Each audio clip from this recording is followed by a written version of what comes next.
This week po, Fuji Xerox, goods naman po.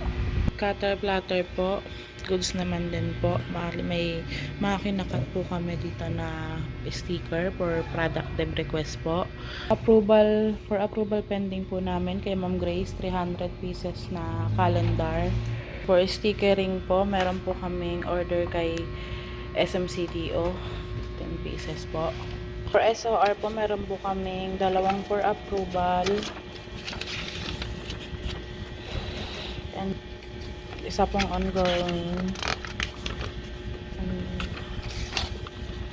And then isa pong RAPP request. So for stocks po namin ng papel, kompleto naman po. Wala naman pong kulang. Stocks po ng toner, kompleto rin po. Tsaka yung mga waste toner niya, kompleto po lahat ng parts. Wala pong kulang. Sa stocks po ng ID namin, bali po request po kami ng ribbon. Pero yung mga thermal po, kompleto naman po.